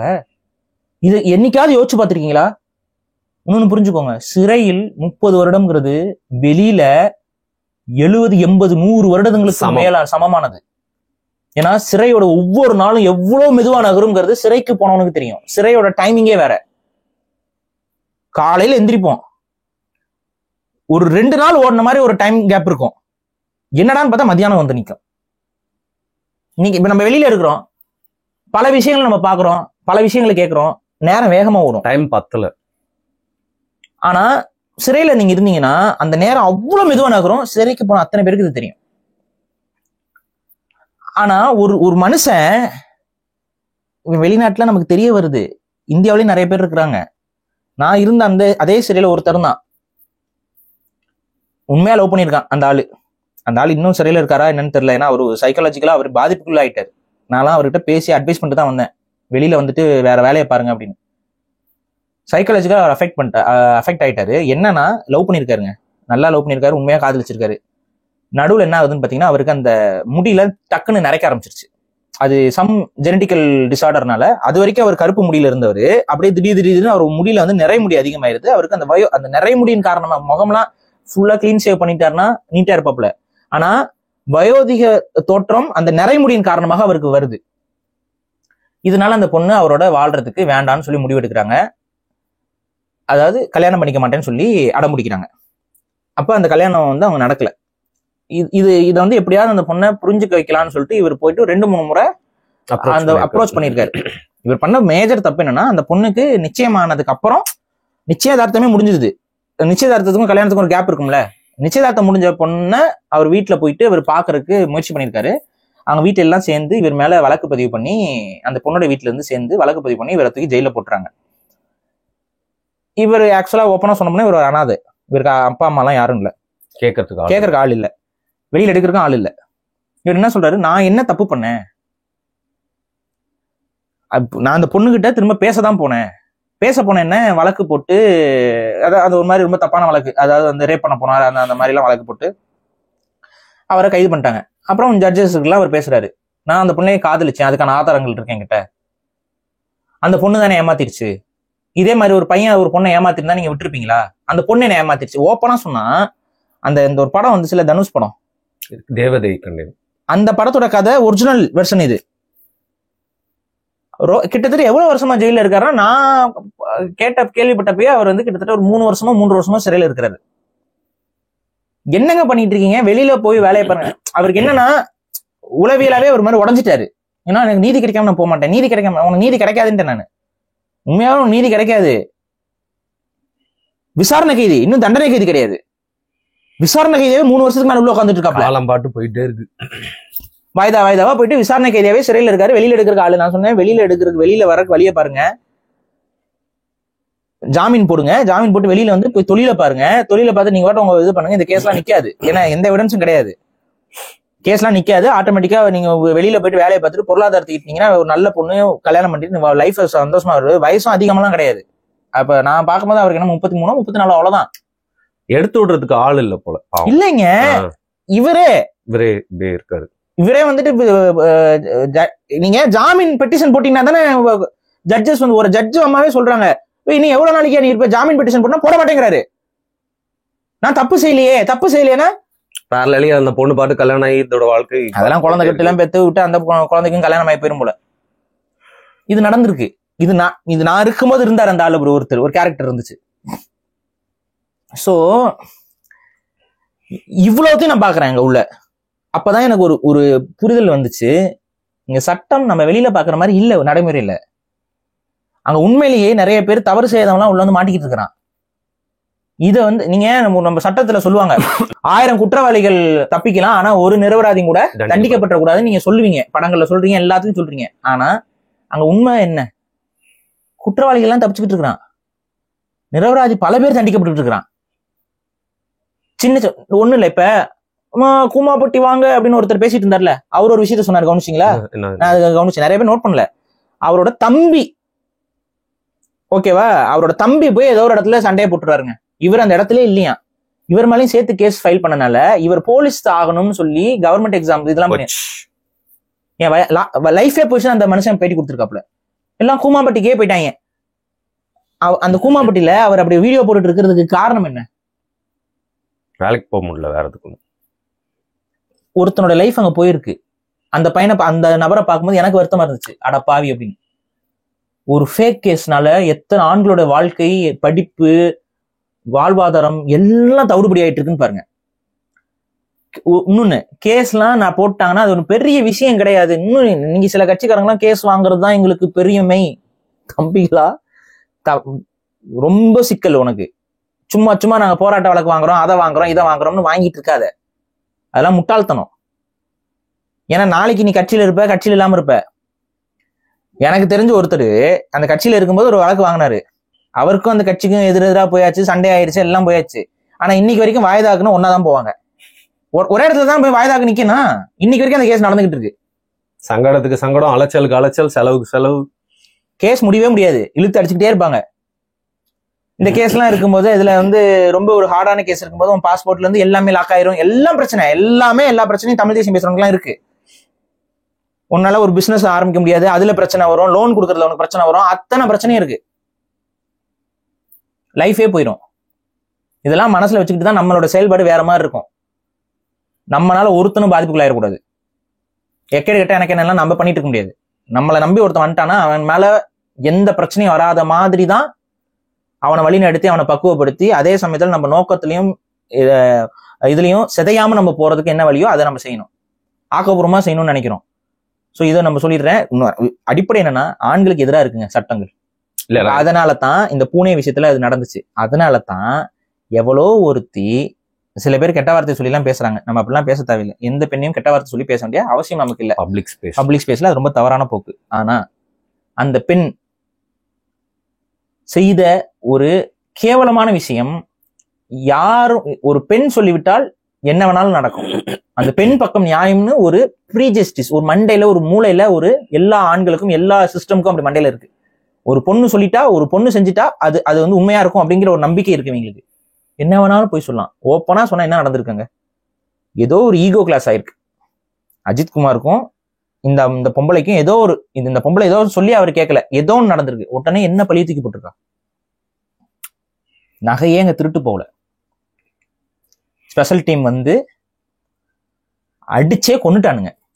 ஒரு ஆண்மகன், ஒரு வாழ்க்கையை வாழ வேண்டிய நபர், ஒரு அம்மாவுக்கு புள்ள வாழ்க்கை நொடி பொழுதுல முடிஞ்சிருச்சு. சித்திரவதை. அதுங்க அது போஸ்ட்மார்டம் ரிப்போர்ட்டை பார்க்க நேர்ந்தது. எத்தனை இடத்துல காயம், அந்த உடம்புல இருக்கக்கூடிய அவயங்கள், இதயத்துல ரத்தம் கசிஞ்சிருக்குங்க, லிவர்ல, மூளையில, எல்லா பக்கமும். இந்த போலீஸ்காரங்களோட பசங்களோட வாழ்க்கையும் இப்போ போச்சு இல்ல. அந்த குழந்தைங்க எதுவும் தப்பு பண்ணல, அவங்க அப்பா எல்லாம் போயிட்டாங்க. இல்ல, நான் என்ன சொல்றேன், எதுக்கு இந்த வெறித்தனம் போலீஸுக்கு? எதுக்கு இந்த வெறித்தனம்? சரி, அவன் திருடிட்டானே வச்சுக்கோமே, எதுக்கே அந்த வெறித்தனம் உங்களுக்கு? நீங்க சட்டத்து முன்னாடி நிப்பாட்டலாம், முடிஞ்சு போச்சு. இன்னொன்னு, நீங்கள் ஏன் அதை ரிகவர் பண்ணி கொடுக்கல? யாருமே போலீஸ் பத்திலாம் கேட்கறது கிடையாது, எந்த ஜட்ஜும் கேட்கறது இல்ல. இவர் தான் குற்றவாளி, இவர் நகை எங்க வச்சிருக்கான்னு சொல்ல மாட்டேங்கிறாருன்னு சொல்லிட்டு போய் கோர்ட்ல நிப்பாட்டுங்க. ஜட்ஜஸ் கேட்டுக்க போறாங்க. அவனுக்கு தண்டனை வேண்டாம்னா அவனே சொல்லிடுவான், நான் இவர்கிட்ட தான் கொடுத்தேன், இந்த இடத்துல தான் கொடுத்தேன்ட்டு. எதுக்கு இந்த அடி, எதுக்கு இந்த இது? அவ்வளவு வெறுப்பு மக்கள் மேலையா, அப்பாவிகள் மேலையா? நமக்கு அதுதான் ஒன்னும் புரியல. காவல்துறைக்கு இவ்வளவு வெறுப்பு ஏன் மக்கள் மேல? யாருக்கு சர்வீஸ் பண்ண வரீங்க நீங்க? உளவில நீங்க என்ன பாதிப்புக்குள்ளாகிறீங்க? ஏன்னா இந்த சிஸ்டமே இல்லைங்க நம்ம கிட்ட. காவல்துறை உளவியலாக பாதிப்புக்குள்ளாகிறவங்க எல்லாம் இன்னும் சர்வீஸ்ல இருக்கிறாங்க. நிறைய பேர் ரோட்ல நம்ம பார்க்க முடியுது. அந்த மாதிரி ஆட்களை ரோட்ல சும்மா போறவங்க எல்லாம் கூப்பிட்டு அடிக்கிற ஆளுகள் எல்லாம் நம்ம பார்த்துட்டு தான் இருக்கிறோம் நாளுக்கு நாள். ஏன்னா அவங்களுக்கு வேற ஏதோ பிரச்சனை இருக்கும். வேற ஏதோ பிரச்சனையை கொண்டு வந்துட்டு என் வீட்டுல சண்டை, அதனால நான் இங்க அடிச்சேன், என் வீட்டுல அது பிரச்சனை, இந்த பிரச்சனை, எனக்கு அது இது கிடைக்கல, ப்ரமோஷன் கிடைக்கல, இந்த மாதிரிலாம் சைக்கோத்தனம் பண்றவங்க இருக்கிறாங்க டிபார்ட்மெண்ட்ல. எல்லா மக்களும் அன்றாடம் பார்த்துக்கிட்டு இருக்காங்க. டிபார்ட்மெண்ட், அதாவது போலீஸ் டிபார்ட்மெண்ட்டை கண்டாவே மக்களுக்கு வெறுப்பு. சர்வ சாதாரணமாக ஒரு இளைஞனுடைய வாழ்க்கைய அப்படியே பறிச்சு விட்டுட்டு போயிட்டு, அவங்க வீட்டுல நாங்க கவர்மெண்ட் ஜாப் கொடுக்குறோம், நான் இவ்வளவு லட்சம் நிவாரணம் கொடுக்குறோம், உன் காசு என்னத்த வாழ்க்கை திரும்ப, அப்ப அதுதான் காசு. அப்ப நாங்க சொல்றோம், இத்தனை யாராவது கொண்டுட்டு நாங்க தவணை கட்டிட்டு போயிடுறோம். அவங்க அம்மா மோன் கூட பண்ண விட மாட்டாங்கல்ல அவங்களோட பிள்ளையோட இறப்ப. நம்ம முதலமைச்சர் இறங்கி பேசிட்டாப்ல, சாரிமான்னு சொல்லிட்டாரு. முதலமைச்சர் சாரி கேட்டுட்டாரு. சாரி கேட்டா சரியா போயிடும். இவ்வளவு பெரிய ஒரு அயோக்கியத்தனமான கருத்துக்கள் இதெல்லாம். உங்களோட கண்ட்ரோல் இருக்கக்கூடிய ஒரு டிபார்ட்மெண்ட்ல ஒரு மர்டர் நடந்திருக்கு. உலகத்திலேயே உச்சபட்சமான ஒரு கிரைம்ங்கிறது மர்டருங்க. அந்த உச்சபட்சமான கிரைமை காவல்துறை செஞ்சிருக்குங்க. நான் இன்னொன்னு சொல்றேன், அந்த நபர்கள், காவல்துறை நபர்கள் தண்டிக்கப்படுவார்களா? மாட்டார்கள், தண்டிக்க மாட்டாங்க. நான் சொல்றேன், இதான் நடக்குது, ஒவ்வொரு முறையும் இதுதான் நடக்குது. திரும்ப டியூட்டிக்கு வருவாங்க. நான் இன்னைக்கு சொல்றேன், திரும்ப டியூட்டிக்கு அவங்க வருவாங்க. அதை விட பெரிய பெரிய கிரைம் பண்ணவங்க எல்லாம் டியூட்டில இருந்துட்டு ரிட்டையர் ஆயிட்டு போயிட்டு இருந்திருக்காங்க. புரியுதுங்களா? வாச்சாத்தி படுகொலை இதெல்லாம் நமக்கு நம்ம மறந்துட்டோமா? அதெல்லாம் அவங்க எல்லாம் ரிட்டையர் ஆகி இறந்ததுக்கு அப்புறம் தீர்ப்பு வருது, குற்றவாளிகள்னு. இறந்துட்டாங்க, ஒரு சில இதெல்லாம் வயசாயே செத்துட்டாங்க, அதுக்கப்புறம் வருது தீர்ப்பு, குற்றவாளிகள் தான், கொடுமை பண்ணாங்க தான். என்ன கொடுமை பண்ணாங்க? கொஞ்சம் நெஞ்ச கொடுமையா பண்ணாங்க. பெண்களுக்கு அங்க ஏற்பட்ட அநீதி என்ன? ரொம்ப பெண்களுக்கு எதிராக பேசுறேன். நான் பேசின அளவுக்கு அப்ப பெண்களுக்கு இதா பேசியிருப்பேன். நீ எவனுமே பேசாத எத்தனையோ விஷயங்கள் பேசியிருக்கோமா இல்லையா? எத்தனை பழங்குடி மக்களுடைய பெண்கள் அன்றாடம் இந்த காவல்துறையால, ஃபாரஸ்ட் டிபார்ட்மெண்டால பாதிப்புகளாயிட்டு இருக்காங்க. எத்தனை இடத்துல நம்ம பேசியிருக்கோம். அப்பெல்லாம் கண்ணுக்கு தெரியாது. ஈழத்துல பெண்களுக்கு நடந்ததெல்லாம் கண்ணுக்கு தெரியாது. ஒன்னும் பெண்களுக்கு எதிராகவே பாரிசாலன் பேசுகிறார். இப்ப ராஜாக்களா இங்க சட்டம் எப்படி இருக்குங்கிறத பார்க்கணும். சட்டத்துல இன்னைக்கு அந்த ஒரு பாயிண்ட் இருக்கு. இப்போ நாளைக்கே நான் சொல்றேன், இன்னைக்கு நீ கமெண்ட் அடிச்சுட்டு இருப்பில்ல, இப்ப இந்த ஆண்கள் எல்லாம் கமெண்ட் அடிக்கிறீல்ல, நாளைக்கு ஓம் பொண்டாட்டிக்கு உனக்கு சண்டை வருதுன்னு வையே, எப்படி கம்ப்ளைண்ட் கொடுப்பா? நீ நினைக்கிற? உன்னை பழி வாங்கணும்னு நினைச்சிட்டு உன் பொண்டாட்டி கம்ப்ளைண்ட் கொடுத்தானே எப்படி கொடுப்பா நினைக்கிற? அப்படிதான் வரும் கம்ப்ளைண்ட். அது உன் பொண்டாட்டி உன் மேல இருக்க வெறுப்பை பொறுத்து மாறும். வரதட்சணையோட நின்னுக்கலாமா, செக்ஷுவல் டார்ச்சர் வரைக்கும் போலாமா, இல்ல கூட இன்னும் மேரிட்டல் ரேப் வரைக்கும் போலாமாங்கிறதுலாம் உன் மேல இருக்கக்கூடிய வெறுப்பு. உன்னை ஜெயில தூக்கி போடணுமா, இல்ல உன்னை பணம் உங்ககிட்ட இருந்து வாங்கணுமாங்கிற அந்த மென்டாலிட்டியை பொறுத்து அது மாறும். உன் லைஃபே க்ளோஸ் பண்ணணும்னு முடிவு பண்ணாங்கன்னா எல்லாத்தையும் சேர்த்து போட்டுருவாங்க. இல்ல இப்போ நீங்க பேசுறீங்க, இல்ல யார் பேசினாலும் பெண்கள் இதை நிறைய பேசணும். நிறைய அந்த சமூகத்துல இருக்க பெண்கள், இல்ல யூடியூப்ல இருக்க பெண்கள், ஊடகத்துல இருக்கவங்க பேச மாட்டேங்கிறாங்க. இல்ல பேசினா இன்னும் கொஞ்சம் ரிலேட் பண்ணி பேச மாட்டேங்கிறாங்க. அதுதான் இங்க பிரச்சனை. ப்ளேம் பண்ண முடியாதுல்ல. ஒரு பாரிசால ஆணாதிக்கவாதி பேசுறாங்க. இதுதான் இங்க பிரச்சனை. அவங்க யாருமே பேசுறதுக்கு தயாரா இல்ல. யாராவது பேசுறாங்களா பெண்கள்? இது பேசுறாங்களா பெண்கள்? எந்த கேஸ் வரும்போது பேசுறது இல்ல. எப்ப பேசுவீங்க? தனியா வீடியோ போடுவீங்க. போட்டு என்ன பிரயோஜனம்? இப்ப இந்த பூனை விஷயம் நடந்துச்சு, எத்தனை பெண்கள் பேசிட்டு இருக்கீங்க சொல்லுங்க. இப்ப நாங்க தான் பேசுற மாதிரி இருக்கு. வேற யாராவது பேச தயாரா? எப்ப பேசணுமோ அப்ப பேசுறது இல்ல. எப்ப பேசினா மக்கள்கிட்ட போய் சேருமோ அப்ப பேசுறது இல்ல. தனியா உட்காந்து பேசிட்டு இருந்தா யாருகிட்ட போய் சேரும்? அது 10 தூக்கி போட்டு போயிட்டு இருப்பான் மக்கள். இஷ்யூஸ் நடக்கும்போது இப்ப இந்த நிக்கிதா விஷயம் நடக்குது, இது ஒரு பொலிட்டிக்கல் செட்டப்ல நடக்கிறதுனால இதையுமே, இந்த நிக்கிதா விஷயத்தையுமே எத்தனை பெண்கள் பேசிட்டாங்க? பெண்கள் பேசினாங்களா? ஒரு பெண் இப்படி சொன்னா அதை நம்பிக்கிட்டு ஒரு சிஸ்டமே செயல்படுதுங்கிறத பேசினாங்களா? இந்த ஆங்கிள் பேசுறாங்களா? அவ ஒரு போர்ஜரிக்காரி, அவ ஒரு திருட்டுத்தனம் பண்றவ, ஃபேமிலியே ஒரு போர்ஜரி குடும்பம் அப்படிங்கிறத பேசுறாங்க. இதுவும் எப்ப பேசப்படுது? அந்த பெண்ணால பாதிக்கப்பட்ட ஒரு ஆண் திருமாரஞ்சி வெளியில அவருடைய மானம், அவருடைய இமேஜ், அவரோட பொலிட்டிக்கல் கெரியர் எல்லாத்தையும் அடமானம் வச்சு அவர் பேசுறாருங்க. நானே அவர்கிட்ட ஏமாந்துருக்கேன்னு. இப்ப அவர் அதை சொல்லலைன்னா அவளை பத்தி நம்ம யோசிச்சே இருக்க மாட்டோம். ஆனா அவர் வெளியில தான் ஒரு விக்டிமா இருந்ததை அவர் வெளியில சொன்னதுக்கு அவருக்கு ஒரு நம்ம பாராட்ட சொல்லிட்டு போவோம். அவரோட பொலிட்டிக்கல் ஐடியாலஜிலாம் நமக்கு சில மாற்று கருத்துக்கள் இருக்கலாம். ஆனா இந்த நேரத்துல இவளால ஒரு உயிர் போயிருக்கு, எக்ஸ்ட்ரீமா போயிட்டா, இவ சின்ன சின்ன சில்லறத்தனம் பண்ணிட்டு சுத்திக்கிட்டு இருந்தா, இந்த பண விஷயத்துல ஏமாத்திக்கிட்டு இருந்தா, இன்னைக்கு உயிரே எடுக்கிற அளவுக்கு இவருக்கு திமிரும் எகத்தாலமும் ஏறி போயிருக்குங்கிறது அவருக்கு தெரிஞ்சனால அவர் பேசுறாரு. இன்னைக்கு நம்ம அதை புரிஞ்சுக்கிறோம். இந்த பொம்பளைனால இன்னைக்கு வரைக்கும் அந்த பொம்பளை ஏதாவது பண்ணாங்களா சொல்லுங்க நீங்களே. லாஸ்ட் இயர் ஸ்பீக்கிங் இப்போ வரைக்கும் எதுவும் பண்ணல. இப்போ வரைக்கும் அந்த பெண் மீது எந்த நடவடிக்கையும் இல்லை. அந்த பெண் தலைமறைவுன்னு தான் தகவல். கம்ப்ளைண்ட் கொடுத்து ஒரு உயிர் எடுத்துக்கிட்டு தலைமறைவு. சரி, ஒரு கம்ப்ளைண்ட் கொடுத்தா காவல்துறை இப்படியே அராஜகம் பண்ணும்? நம்ம போன வீடியோல பேசியிருக்கிறோம். ஸோ இதுதான் விஷயம். ஆண்களுக்கு ஒரு மாதிரி நடத்துறீங்க, பெண்களுக்கு ஒரு மாதிரி நடத்துறீங்க. இதை தயவு செஞ்சு கைவிடுங்க. நீ உலகத்துல சமம்னு நீங்க வந்துட்டீங்கன்னா எல்லாமே சமமா நடத்துங்க. குற்றமா இருந்தாலும் சரி, நல்லதா இருந்தாலும் சரி, சமம்னு வந்துட்டீங்கன்னா சமமா நடத்துங்க. இல்ல எங்களுக்கு அந்த ப்ரிவிலேஜஸ் வேணும், பெண்களுக்கு சமூகத்தில் கிடைக்கக்கூடிய ப்ரிவிலேஜஸ் வேணும், ஆனா நாங்க மித்த விஷயங்கள் எல்லாம் சமம்னு பேசுவோம், ஏத்துக்க முடியாது. ப்ரிவிலேஜஸ் வாங்கிக்கிட்டு சமம்னு சொல்லாதீங்க தயவு செஞ்சு. பெண்களும் ஆண்களும் வெவ்வேறு. வேறு வேறு உளவியல் கொண்டவர்கள், அவங்களோட சிந்தனை செயல்பாடுகள் வேறு வேறு, அவங்களுடைய வாழ்வியலும் வேறு வேறு. பெண்களோட வாழ்வியல் வேற, ஆண்களோட வாழ்வியல் வேற. எல்லாத்தையும் ஒன்னாக்காதீங்க, எல்லாத்தையும் ஒன்னா ஆக்காதீங்க. நம்மளோட உளவியல்கள் வேற. இதை பத்தி நம்ம நிறைய விஷயங்கள் பேசியிருக்கோம். ஒரு குடும்ப பிரச்சனையும் அந்த உளவியல்கள் வேறு வேறுபாடாக இருக்கிறதுல இன்னைக்கு பெண்கள் ஆண்களாக சிந்திக்க ஆரம்பித்து விட்டீர்கள். அதனாலதான் இப்ப பிரச்சனையே. எப்பவும் சொல்றேன், ஆண்கள் அதே மாதிரிதான் சிந்திச்சுட்டு இருக்கான். ஆண்கள் மாறல, யாரும் மாத்துறதுக்கு முயற்சிக்கல. ஆண்கள் அவ்வாறே தான் இருக்கிறான். நீங்க ஒரு 2000 வருஷத்துக்கு முன்னாடி இருந்த ஆணோடைய சிந்தனையும் இன்னைக்கு இருக்க ஆணோடைய சிந்தனையும் ஒண்ணுதான். ஒருத்தன் பெண்ணியவாதிமா, அவனை ஒரு நல்ல ஆய்வு பண்ணி பாருங்க, அவன் பெண்ணியவாதி கிடையாது. அவன் பெண்ணியவாதிங்கிற முகமுடியை மாட்டிக்கொண்டு பெண்களோடு நெருங்குவதற்கு அதை ஒரு டேகா பயன்படுத்துறவனாதான் இருந்திருக்கான் இது வரைக்கும் பெண்ணியவாதின்னு பேசியிருக்க அத்தனை பேரும் என்ன பண்ணிட்டு இருக்கான்னு போய் பாருங்க. பேரை மென்ஷன் பண்ணி என்னால பேச முடியும், வேண்டாம், தனிப்பட்ட வேற விஷயமா மாறினது. நீங்க ஒண்ணும் இல்ல, எவெல்லாம் தன்னை வந்து ஃபெமினிஸ்ட்னு சொல்லிட்டு இன்னைக்கு ஃபோர் கிரவுண்ட்ல ஆண்கள் வேலை செய்யறான்ல, அவனெல்லாம் கூப்பிட்டு வச்சு விசாரிச்சு பாருங்க. இல்ல அவனால பாதிக்கப்பட்ட பெண்ணு ஒரு 10-15 இருக்கும் இருக்கு. இல்ல அவங்களோட மனைவிகளே வந்து அவங்கள பத்தி சொல்லியிருப்பாங்க, இந்த ஆளு பெண்ணியவாதின்னு சொல்லிட்டு என்னென்ன வேலை பண்ணா அப்படின்ட்டு. சிலர்லாம் அதுல நல்ல கவிதை எழுதுறவங்களும் இருக்கிறாங்க. இதுக்கு மேல என்னால குழு கொடுக்க முடியாது. இல்ல பெண்ணியவாதிகள் தான், அவங்களோட மனைவிகள்லாம் முக்கிய பொறுப்புகள் இருந்தவங்க தான், முக்கியமான இடங்கள்ல சமூகத்துல பார்க்கப்பட்டவர்கள் தான். அவங்களுடைய கணவர்களே என்னென்ன வேலைகள் பண்ணாங்கிறது அவங்களாகவே சொல்லிட்டு இருக்காங்கல்ல. இதுதான் பெண்ணியவாதிகள் லட்சணம். நான் சொல்றேன், பெண்ணியவாதி எல்லாம் ஆண்கள் இருக்கவே முடியாது. அதே போல ஆணாதிக்க சிந்தனையும் இல்லை, ஆண்கள் ஒரே சிந்தனை தான். அந்த சிந்தனை பல ஆயிரம் வருடங்களாக ஒன்னாதான் இருக்கு. ஆனா பெண்களுடைய சிந்தனை இன்னைக்கு மாறி இருக்கு. அந்த மாற்றம் பெண்களை ஆண்கள் போல சிந்திக்க வைத்திருக்கிறது. இப்ப என்ன ஆயிடுச்சுன்னா, ஆண் போல சிந்திக்கக்கூடிய பெண்களால குடும்ப அமைப்புக்குள்ள வாழ முடியல. இந்த குடும்ப அமைப்புல ஒரு சிலர் அதுல கொஞ்சம் இது தளர்த்தி என்ன பண்றாங்க, தனி கொடுத்தனும் வரைக்கும் என்னால முடியும், கூட்டு கொடுத்தனா என்னால முடியாதுங்கிற அளவுக்கு வரீங்க. இன்னைக்குமே போன வீடியோல நிறைய பேர் தனி கொடுத்தனம் தான் சரி. இன்னைக்கு நீ தனி கொடுத்தனும் சரிம்ப, நாளைக்கு நீ அம்மாவா மாறுவ. ஓம் புள்ள வந்து தனி கொடுத்தனம் போறக்கு உனக்கு சரியா இருக்குமா? அதை யோசி. நான் தான் சொல்றேன், பெண்களுடைய பிரச்சனையே இதுதான்.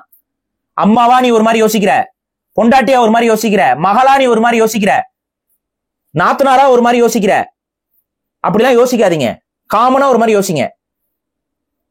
எத்தனை பேருக்கு போன வீடியோல வந்து தனி கொடுத்தனம் தான் சரி இல்லை. இன்னைக்கு நம்ம ஊர்ல நடக்கிற பல பிரச்சனைகளுக்கு காரணம் தனி கொடுத்தனம் தான். பெற்றோர்கள் இன்வால்வ் ஆகாததுதான். குடும்ப வாழ்க்கையில பெற்றோர்கள் இன்வால்வ் ஆனாதான் நல்ல குடும்பத்தை அவங்களால மகனா இருக்கட்டும் மகளா இருக்கட்டும் நல்ல அறிவுரைகளை சொல்லி ஒரு கூட்டு குடும்பம் அப்படிங்கிற அந்த ஒரு புரிதல் இருந்தா தான் இது கரெக்டான சொசைட்டியா மாறும்.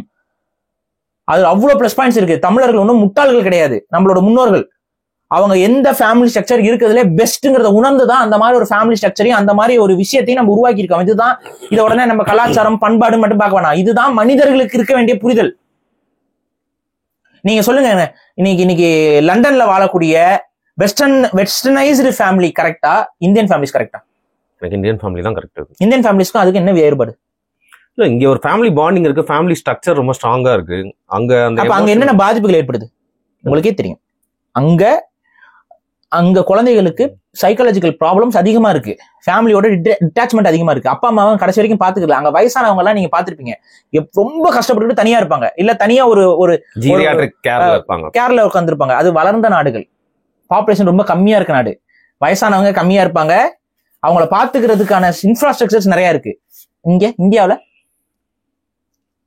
இந்தியாவில தெருக்களில் அலையக்கூடிய வயதானவர்கள் எத்தனை பேரை நீங்கள் பார்த்திருப்பீர்கள். அந்த வயதானவர்கள்லாம் யாரோ உன்ன மாதிரி தனி கொடுத்தனம் போனவனுடைய அப்பா அம்மாக்கள்.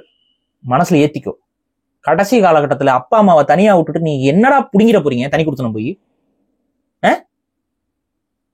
உடனே பெண்ணுடைய அப்பா அம்மாக்கள் என்ன பண்றது? அன்னைக்கெல்லாம் வந்து ஒரு பிள்ளைய பத்துக்கோ ஒரு பையனை பத்துக்கோன்னு சொல்லிட்டு இருந்தாங்க. கண்டிப்பா அவங்களுக்கும் ஒரு பையன் இருந்திருக்கும். நம்ம கலாச்சாரத்துல அப்படித்தானங்க இருந்துச்சு. நீங்க தான் வந்துட்டு ஒரு குழந்தை போதும் 2 குழந்தை போதும் சொல்லிட்டு இப்படி போட எல்லாத்தையும் குழப்பி வச்சிருக்கீங்க. நம்ம சிஸ்டத்தையே குழப்பிட்டீங்க. ஒட்டுமொத்த சிஸ்டமும் ஒரு ஈகோ சிஸ்டமா இருக்கு. அதுல ஒண்ணு மட்டும் உருகிட்டீங்கன்னா அந்த ஈகோ சிஸ்டம் ஃபெயில் ஆகதான் செய்யும், இல்ல அதுல பிரச்சனைகள் வரதான் செய்யும். ஒரு வேணா இன்னொன்னு பண்ணுங்க. சரி, அப்பா ஒரே ஒரு மகள் தான் இருக்கு, எல்லாம் சேர்ந்து வந்துருங்க, அதுக்கு ஒரு இது பண்ணுங்க. அதை பண்ண முடியுமா உங்களால? அது பண்ண முடியாது. சில குடும்பங்கள் அதுவும் நடக்குது. இப்ப ஒரே பொண்ணா இருப்பாங்க, அவங்க அப்பா அம்மா மட்டும் இருப்பாங்க. ஒரு இது என்ன பண்ணுவாங்கன்னா, கொஞ்சம் பெரிய வீடா இது பண்ணிட்டு அவங்க அப்பா அம்மாவுக்கு அவங்க தங்கிக்கிறதுக்கு ஒரு ரூமு, இவங்க அப்பா அம்மா தங்கிக்கிற ஒரு ரூமு, இவங்க தங்கிக்கிறதுக்கு ஒரு ரூமு, குழந்தைகள் இருக்கிறதுக்கு ஒரு ரூமு, அந்த மாதிரி பெரிய ஃபேமிலியா மாறிக்கணும். பிரச்சனை முடிஞ்சுது. அவங்கள நீ தனியா விடணும்னு அவசியம் இல்லை. ஏன்னா அவங்களும் பாவம் தான். இதுதான் நான் எப்பவுமே நான் கூட்டு குடும்பத்துக்கு ஆதரவா தான் நிற்பேன். அதுதான் சரி. நியூக்ளியர் ஃபேமிலிக்கு நான் எதிரானவன் இல்ல. நியூக்ளியர் ஃபேமிலி தான் சரின்னு நினைச்சீங்கன்னா நீங்க நினைச்சிட்டு போ. என்னுடைய மக்களுக்கு எது சரியோ அதை தான் நான் பேச முடியும். என்னால மணிக்கணக்காக விவாதிக்க முடியும் அதுல இருக்கக்கூடிய பிரச்சனைகள் என்னென்ன சிக்கல்கள் இருக்குன்ட்டு. அது இப்போதைக்கு உங்களுக்கு சரியாப்படும். அது உங்களுக்கு நடக்கும்போது அது தவறாப்படும். இப்போ உங்களுக்கு கரெக்டா இருக்கு. இப்ப நம்ம ஹஸ்பண்ட், நானு, நம்ம குழந்தைகள் போதும், கரெக்டா இருக்கும். நாளைக்கு உன் குழந்தை அதை நினைப்பான். அப்போ உனக்கு அப்படியே நம்ம பார்த்து வளர்த்தமே, சொல்லி கொடுத்து வளர்த்தமே, இன்னைக்கு இந்த இடத்துக்கு அவன் நிக்கிறான்னு அதுக்கு நம்ம தானே காரணம். நம்மளே ஒதுக்கிட்டு போறாங்கிற அந்த உளவியல் எவ்வளவு வலிமிக்கதுங்கிறது உனக்கு அப்பதான் புரிய வரும். புதுசா கல்யாணம் ஆனோடனே நம்மளை விட்டுட்டு போயிட்டானே, ரொம்ப வேதனையான விஷயம். இதெல்லாம் மனசுல ஏத்திக்கோங்க. சும்மா ஏதோ எடுத்தோம் கௌத்தம் கருத்து சொல்லிட்டு இருக்காங்க. ஒவ்வொரு விஷயத்துக்கு முழு ஆங்கிள் பாருங்க. சோ இந்த விஷயத்துல என்னன்னா, இப்ப சமீபத்துல ஏன் நம்ம அதிகமா இந்த விஷயங்கள்லாம் பேசுறோம்னா, வேற யாரும் பேசுறது இல்லைனால உங்களுக்கு அப்படி தெரியுது. வேற யாரும் இதெல்லாம் பேசுறது இல்லை. இந்த ஆங்கிள் யாருமே உங்களுக்கு எடுத்து சொல்றது இல்லை. இப்ப அதுக்கு தகுந்த மாதிரியே இந்த பூனே கேஸ் நின்னுச்சு. இதுல எப்படி இந்த ஃபேக் கேசஸ் ஃபைல் ஆகுது, அதுல எப்படி ஆண்கள் பாதிக்கப்படுறான். இப்ப நான் சொல்றேன், அந்த பையன் ஸ்விக்கி பாயா இருந்தானா அவன் லைஃப் காலி. அவனை கொண்டு இருப்பாங்க, அடிச்சே கூட கொண்டு இருப்பாங்க. இல்ல அவன் ஜெயிலுக்கு போயிருந்தா கூட அவனால வெளியே வந்திருக்கவே முடியாது. அவன் கிரைம் ஆகி அவனும் ஒரு 20 வருஷம் 25 வருஷம் என்ன பண்ணா நம்ம தப்பு, அவதானா கூப்பிட்டா அப்படின்னு அவன் யோசிச்சுட்டு இருந்திருப்பான். நல்ல வேலை அந்த பொண்ணு அவன் ஐடி கைன்னு சொல்லாம போயிடுச்சு. ஐடி கைன்னு சொல்லி அவன் லைஃபும் காலி. போலீஸ் ஆங்கிள் யோசிச்சிருக்குமா? அவன் ரேப் பண்ணிட்டு போயிட்டா தான் கேஸ் ஃபைல் பண்ணிருப்பாங்க. ஆட்டோமேட்டிக்கா அவன் செக்ஷுவல் ரிலேஷன்ஷிப்ல வேற இருந்திருக்கான். ப்ரூவும் ஆகும். கரெக்டா? ப்ரூவ் என்ன ஆகும்? சீமன் சாம்பிள்ஸ், அவ்வளவுதான். நீ ரேப் பண்ணியா அன்போடு புணர்ந்தியாலாம் அதுல கணக்கு வராது. இவ்வளவுதான் விஷயம். ஆண்கள் ரொம்ப ஜாக்கிரதையா இருங்க, இது மனசுல வச்சு. ஏன்னா பல ஆண்கள் வாழ்க்கை நாசமாக போய்கிட்டு இருக்கு. சில ஆண்கள், அஜித்குமார் போன்ற ஆண்கள் இல்லாமே போயிட்டாங்க. நம்ம சிஸ்டமே நமக்கு எதிராக செயல்படுது, ஆண்களுக்கு எதிராக செயல்படுது. அது ஒரு குளோபல் அஜெண்டாவும் கூட. வீரியமிக்க ஆண்கள், வீரியமிக்க சிந்தனை கொண்ட ஆண்கள் இல்லாமல் ஒரு சமூகம் இருந்தால் அது சுலபமாக கட்டுப்படுத்தக்கூடிய ஒரு சமூகமாக இருக்கும். இதுதான் அவங்களோட பிளான். அதை நோக்கி தான் அவங்க நகர்த்துறாங்க. ஸோ அந்த வீரியமிக்க ஆண் சிந்தனை எல்லாத்தையும் எதிரானதாக நம்மள டாக்ஸிக் மஸ்குலானிட்டி அப்படிம்பாங்க. ஆனா ஆக்சுவலா டாக்ஸிக் ஃபெமினிசம் தான். மஸ்குலானிட்டி டிஃப்ரெண்டே ஆகல. ரொம்ப வருஷமா ஒரே மாதிரி தான் இருந்திருக்கு. நம்மளோட சிந்தனைகள் ஒரே மாதிரி தான். இப்ப ஏதாவது அதுல இருந்து மாற்றம் ஏற்பட்டுச்சுன்னா நீங்க இது பாருங்க, இது ஆண் சிந்தனை, இது ஆணாதிக்க சிந்தனைன்னு சொல்லலாம். நீ ஆணாதிக்க சிந்தனைன்னு சொல்ற அத்தனையுமே ஆண்களோட சிந்தனை தான். ஒருவனுக்கு ஒருத்தின் அப்பா பேசிட்டாரு அப்படின்னா அது ஆணாதிக்க சிந்தனைன்னு எல்லாம் விமர்சிக்கிறீங்க. அது ஆணோட சிந்தனை தான். சரி, ஒருவனுக்கு ஒருத்தின் பேசுற எத்தனை பேரு அது இல்ல தவறுன்னு பேசுறவன், சரி வாங்க உங்களுடைய தங்கச்சிகளோ உங்களுடைய அம்மாக்களோ உங்களுடைய பொண்டாட்டிகளோ அந்த சிந்தனையில் இருந்தா உனக்கு ஓகேவா? சொல்லு, நீ அதை சொல்லு. ஆமாங்க, என் பொண்டாட்டி என்னை விட்டுட்டு இன்னொருத்தவங்க கூட போய் படுத்தா கூட பிரச்சனை இல்ல அப்படின்னு சொல்லு. நீ இல்ல என்னோட தங்கச்சி எத்தனையோ பேரோட போனா எனக்கு இது பிரச்சனை கிடையாது சொல்லு. நீ ஆம்பளை, அப்படி ஒரு ஆம்பளை இருக்கியா? அப்படி யாராவது இருக்காங்களா? அப்படி இருந்தா அவனை நீங்க என்ன சொல்லுவீங்க? சோ இவ்வளவுதான் விஷயம். ஒரு நார்மலா ஒரு ஆணுக்கு இருக்கிற ஆசை என்னங்க, நமக்கு வரவ நமக்கானவளா இருக்கணும்னு நினைப்பான். அப்படி சிந்திக்கிறதே தப்புன்னு நீங்க இன்னைக்கு பேச ஆரம்பிச்சிட்டீங்களா இல்லையா? ஒரு லவ் பண்றவன், இப்ப ஒரு பொண்ணு லவ் பண்ற பொண்ணு, ஏய் நீ இப்படி ட்ரெஸ் பண்ணாதடி, ட்ரெஸ் பண்ணாதடின்னு, சாரி இப்படி ட்ரெஸ் பண்ணாதடா, நீ இந்த மாதிரி டிஷர்ட் போடுறா, டே நீ இந்த மாதிரி இன் பண்ணாதடா, டக்கின் பண்ணாதடான்னு சொன்னா நீங்க என்ன பண்ணுவீங்க? யார் கண்ட்ரோல் பண்ணாலும் கடுப்பா தான் இருக்கும். கடுப்பா இருந்தாலும் நீங்க என்ன சொல்லுவீங்க? சரி ஓகேன்னு ட்ரை பண்ணி பார்ப்பீங்க, எல்லாம் பண்ணுவீங்க. அதை விட்டு ரொம்ப பெண் ஆதிக்கமா இருக்கான்னு என்னைக்கா பேசி யோசிச்சிருக்கீங்களா? என்னைக்கா யோசிச்சிருக்கீங்களா? அப்படி சொல்றப்போ வேற ஏதோ கேர்ல சொல்லுது அப்படிதானே சொல்லுவேன். இப்ப இதே கேர்ல நீங்க ஒரு பொண்ணுகிட்ட சொல்லி பாருங்க, இதே கேர்ல இப்படி எல்லாம் ரிவீலிங்கா போடாதமா, எல்லாரும் உன ஒரு மாதிரி பாக்குறாங்க, எனக்கு அது ஒரு மாதிரி சங்கடமா இருக்குன்னு ஒரு விஷயத்த சொல்லி பாருங்க. ஒரு கேர்ல சொல்லி பாருங்க. நான் ஏன் சொல்றேன், நான் விலகி போயிருவேங்க. நீங்க விலகி போயிருவீங்க. ஓகே, சொன்னா பிரச்சனைன்னு தெரிஞ்சுதான் விலகி போறேன். சொன்னீங்கன்னா என்ன ஆகும்? ஒரு பையன் ரிலேஷன்ஷிப்ல இருக்கான், அந்த பொண்ணு ரிவீலிங்கா ட்ரெஸ் பண்ணுது, இப்படி பண்ணாத, எல்லாரும் ஒரு மாதிரி உன பாக்குறாங்க, குறுகுறுன்னு பாக்குறாங்க, எனக்கு கொஞ்சம் ரொம்ப ஒரு மாதிரி அனீசியா இருக்கு, அதனால கொஞ்சம் மாடஸ்டியா ட்ரெஸ் பண்ணுன்னு ஒருத்தன் சொல்லிட்டானா அந்த பொண்ணு எப்படி அவனை பார்க்கும்? நீங்களும் எப்படி அவனை ஜட்ஜ் பண்ணுவீங்க? ஆனா இதை ஒரு பொண்ணு சொல்லலாம், ஆனா இதை ஒரு பையன் அந்த ஒரு பொண்ணு கிட்ட சொல்லக்கூடாது. இது என்னங்க சமத்துவம்? என்ன ஈக்குவாலிட்டி இதுல?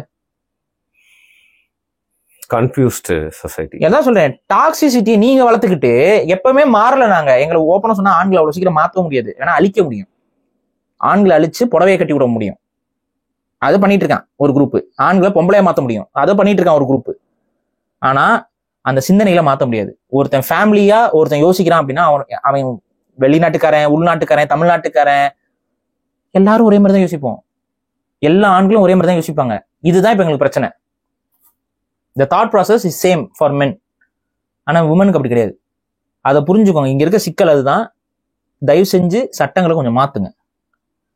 முடிஞ்ச வரைக்கும் ஆண்கள் சைடுல இருக்க நியாயங்களையும் பேசுங்க. ஆண்களை பற்றிய நியாயங்களே பேசாம ஒன் சைடடாவே கொண்டு போயிட்டு இருக்கிறத என்னால ஏத்துக்க முடியல. இதைத்தான் நான் சொல்றேன். இதைத்தான் நம்ம எல்லா விஷயத்துக்கும் பொருத்தி பார்க்கணும்னு சொல்றேன். அதை பொருத்தி பார்க்காம ஒரு முடிவுக்கு வராதீங்கன்னு தான் நம்ம சொல்றோம். ஓகே, ஒரு கேஸை வச்சு இன்னும் 3 விஷயங்களை பத்தி வந்து பேசியிருக்கோம். ஸோ ஒரு பூனேல நடந்தது அப்படிங்கிறத கடந்து போகாம இதை வச்சு நம்ம ஊர்ல நடந்த ரொம்ப கொடூரமான விஷயத்தை பத்தி பேசினதுனால நிறைய பேருக்கு பல விஷயங்கள்ல ஒரே வீடியோல ஒரு புரிதல் ஏற்படும் அப்படின்னு நம்பலாம். அடுத்த வீடியோல உங்களை சந்திக்கிறேன். நன்றி.